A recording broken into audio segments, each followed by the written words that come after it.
आज की कहानी का नाम है जमींदार की हवेली का रहस्य। अर्जुन और रमेश दो दोस्त थे। रमेश पूछता है, क्या हुआ अर्जुन, जब से आए हो उदास बैठे हो? तो अर्जुन उसे बताता है, क्या बताऊं, बोर हो गया हूँ जब से गर्मियों की छुट्टी शुरू हुई है। अर्जुन की बात सुनकर रमेश कहता है, ये बात तो तुम बिल्कुल सही कह रहे हो। क्यों ना कहीं चला जाए, कहीं घूमकर अपना मन बहलाते हैं।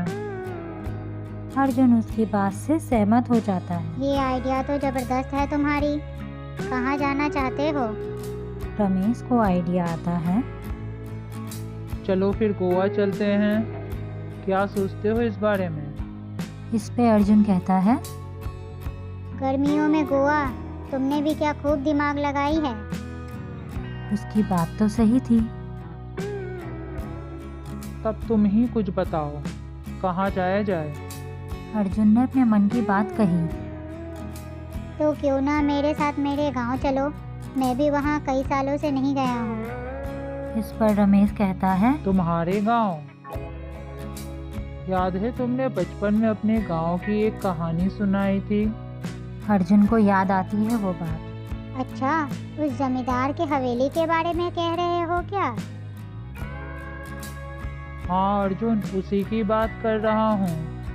इस पर अर्जुन कहता है, हाँ, वो हवेली बहुत ही भूता है। आज भी लोग वहाँ जाने से डरते हैं। रमेश एक्साइटेड हो जाता है इस बात को सुनकर। तब चलो ना, वहीं चलते हैं। अर्जुन उसकी बात मान लेता है। हाँ चलो, इसी बहाने मैं तुम्हें अपने गांव भी घुमा दूंगा। कुछ ही दिनों में वे दोनों अर्जुन के गांव पहुंच जाते हैं। गांव बहुत ही खूबसूरत था। बताओ रमेश, कैसा लगा तुम्हें मेरा गांव?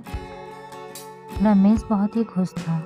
बहुत ही सुंदर है तुम्हारा गांव। यहाँ जिस मकसद से आए हैं वहाँ कब जाओगे? अर्जुन इस बात से बचना चाहता था। अरे तुम तो उस बात को पकड़ कर ही बैठ गए हो। जरूरी है क्या वहाँ जाना? पर रमेश तो इसीलिए आया था। देखो अर्जुन, अब तुम बात नहीं घुमा सकते। ठीक है रमेश, फिलहाल तो खाना खाकर सो जाते हैं, शाम में निकलेंगे वहाँ के लिए। रमेश गुस्से में कहता है, देखो दोस्त, इस बार अगर भूल गए तो छोड़ूंगा नहीं। अर्जुन मुस्कुराते हुए जवाब देता है, हाँ हाँ, इस बार जरूर चलेंगे, पक्का वादा। फिर ठीक है। शाम में वो दोनों निकल जाते हैं और अंधेरा भी होने लगता है धीरे धीरे। चलते चलते वे दोनों हवेली के पास पहुंच जाते हैं। हवेली बहुत डरावनी दिख रही थी अंधेरे में। उसे देखकर तो दोनों की हालत ही खराब हो गई। इतने सामने से हवेली को देखकर उन्होंने कहा, दोस्त, क्या तुम अभी भी अंदर जाना चाहते हो? रमेश इस बार डर रहा था। ये जगह इतनी डरावनी क्यों दिख रही है अर्जुन? अर्जुन कहता है, बस इसीलिए मैं इस बात को टाल रहा था। तुमने ही जिद लगाए रखी थी। चलो चलो चलो। पर ये बहुत डरावना दिख रहा है। इस हवेली के बारे में गांव के लोग बहुत कुछ कहते हैं। रमेश डरकर पूछता क्या है, कहते हैं? वे सब कहते हैं ये बहुत ही भूतिया हवेली है। रमेश फिर पूछता है, वे लोग ऐसा क्यों कहते हैं? अर्जुन उसे बताने लगता है। वे लोग कहते हैं कि कुछ समय पहले पुलिस से छुपते हुए एक चोर इस हवेली में आकर छुप गया था। फिर क्या हुआ? फिर क्या, सुबह उसकी लाश मिली इस हवेली से। ये क्या कह रहे हो? वो मर गया? क्या हुआ होगा उसके साथ? कैसे मर गया? अर्जुन बताता है, रमेश, इस हवेली में जमींदारनी का भूत है, सभी ऐसा कहते हैं। रमेश हैरान था। ये कहानी बहुत पुरानी है दोस्त। बहुत समय पहले अर्जुन रमेश को बताता है जमींदार की हवेली का इतिहास। बहुत समय पहले एक जमींदार अपनी पत्नी के साथ इस हवेली में रहा करता था। वह अपनी पत्नी से बहुत प्यार करता था। उस वक्त डाकुओं का बहुत आतंक हुआ करता था। जमींदार की हवेली को देखकर कोई भी उसकी संपत्ति का अनुमान लगा सकता था। डकैतों की नज़र उसके हवेली पे पड़ गई। एक दिन डकैत अपनी समूह के साथ जमींदार की हवेली पर धावा बोल दिया।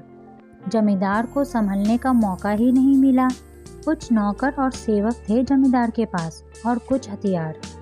जमींदार उन्हें दरवाजे पे डकैत को रोकने का हुक्म देकर अपनी पत्नी के पास जाता है। वह अपनी पत्नी से सब कुछ बताता है। उसकी पत्नी डर जाती है कि अब क्या होगा। जमींदार अपने सारे कीमती सामान और पत्नी को एक गुप्त कमरे में छुपा देता है और स्वयं जाकर डाकुओं से भिड़ जाता है। अकेले होने के कारण जमींदार डाकुओं से जीत तो नहीं सकता, पर मृत्यु को प्राप्त हो जाता है। जमींदार को मारने के बाद डाकू पूरे हवेली में सब कुछ तहस नहस कर देते हैं, पर डाकुओं के हाथ ना जमींदारनी लगी, ना ही वो सारी छुपी हुई संपत्तियां जिसे जमींदार ने छुपाया था। डाकू तो हार कर चले गए और जमींदारनी उसी बंद कमरे में रह गई अपने पति के इंतजार में। पर जमींदार तो मर चुका था, वो लौटता भी तो कैसे। जमींदारनी अपने पति का इंतजार करती ही रह गई। इंतजार करते करते कुछ ही दिनों में जमींदारनी भी मर गई। जब जमींदारनी की लाश सड़ने लगी और उसमें से बदबू आने लगी, तब गांव वालों ने उस कमरे को खोजा और उसे खोला। कहते हैं जमींदारनी की आत्मा आज भी उसी हवेली में भटकती है, अपने पति के लौट आने के इंतजार में। पूरी कहानी सुनने के बाद रमेश का डर से बहुत बुरा हाल था। तो दोस्त अभी भी अंदर जाना चाहते हो या चले अब घर? क्या दोस्त अभी भी टांग खींचोगे मेरी?